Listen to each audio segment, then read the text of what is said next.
Matt had dropped to the ground beside the wrecked plane and was removing her flying helmet before she noticed the policeman rushing towards her, pushing his bicycle over the rough pasture.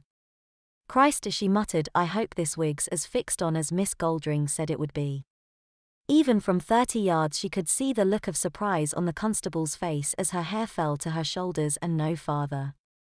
Although had become accustomed to the sight of wounded men in service and in the streets of home, she found it very difficult to look at squadron leader Trent's face. He had been famously handsome before the war, one of Britain's most popular leading men, no great actor perhaps, but his rugged good looks, easy aristocratic charm and tall, athletic build had ensured him a place in the pantheon of screen stars. The glamour of the Auxiliary Air Force had been the icing on the cake for the thousands, if not millions, of women who swooned in their cinema seats at every film he featured in. During the Battle of Britain he had increased his reputation further, the press eager to report the latest victories of the one ace they had ready access to. The RAF guarded its heroes' identities well, seldom releasing the names of star pilots. Marcus Trent had however slipped from the front pages these past few months, shunning publicity and with very good cause. He had walked away from a crash at the battle's height otherwise uninjured, but with a vicious facial wound that had badly broken his nose and left a livid scar from his right temple to his left jaw. "It'll be pirates and henchmen for me from now on," he had joked when his 3 new pilots arrived in his office. It was a line he had used many times since August, a few jokey words for the ill at ease. Matt seldom felt as ease around him. Perry had never had a problem with his lack of height. If anything, his small stature had made him even more determined to prove himself, but Matt was very conscious of the difference in their size. It added to the vulnerability wearing women's clothing made her feel. The two of them sat facing each other in a small study Marcus had taken as his office off the airfield.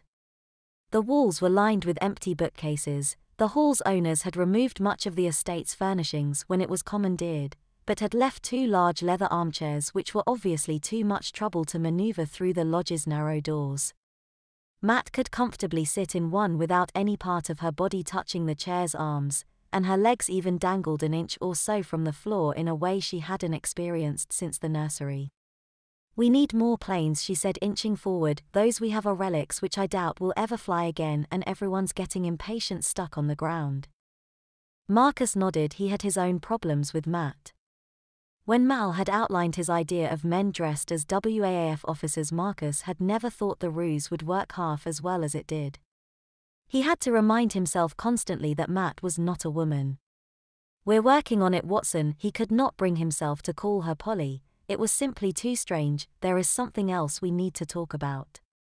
His expression became a shade more serious. Not too much, he hoped, but with his features rearranged as they were he could never be sure without looking in a mirror.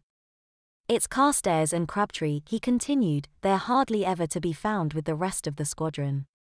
Carstairs, it seems, seldom leaves his room except to eat, and Lord alone knows where the other one goes." Marcus had not meant that to sound as harsh as it had. He paused, softening his voice. "Your senior, Watson. You have a responsibility to your flight." Matt looked at the floor, trying to compose herself. She had been reprimanded by far less considerate commanders. Why should it affect her so now? She did not know. "Sorry, sir," she started. "I've had a lot on my plate with the—" "Nonsense," Marcus interrupted. "Your first responsibility is to your subordinates. There are 2 other flight leaders to share the load." What was wrong now? Matt had her face in her hands and her shoulders had just begun to heave.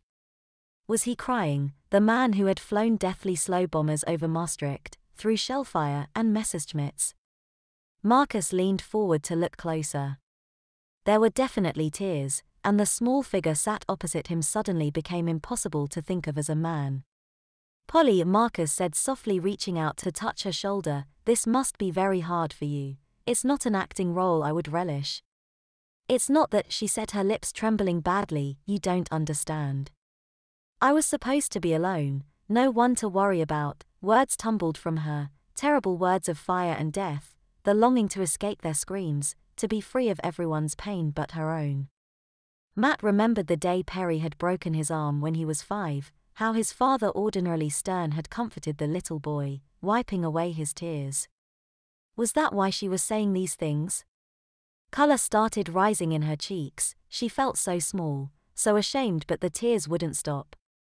Michael Trent was too much the gentleman to be unmoved by woman's tears, a courtesy that ignored the fact that this was not a woman. He slid from his chair, squatting at Matt's side, an arm around her shoulder. In the normal course of things he would offer comforting platitudes. This was by no means normal. Matt's words had touched a sadness that he had himself repressed, the guilt of surviving when so many had not, and he began to tell her how completely he understood, about the replacement pilots whose names he had never learned, about the gut-wrenching terror of dogfighting and the shame of survival. Tears came unbidden, as they could never come in other circumstances. He pressed his forehead against hers, her sobbing breath warm on his face. Matt pulled her hands from her face, and looked directly into his grey eyes. She had never known as deep an intimacy with anyone, never shared so much of herself. Without thinking, she crossed one last barrier and pressed her lips to his, sealing a connection between two people who had been hurt in so many similar ways.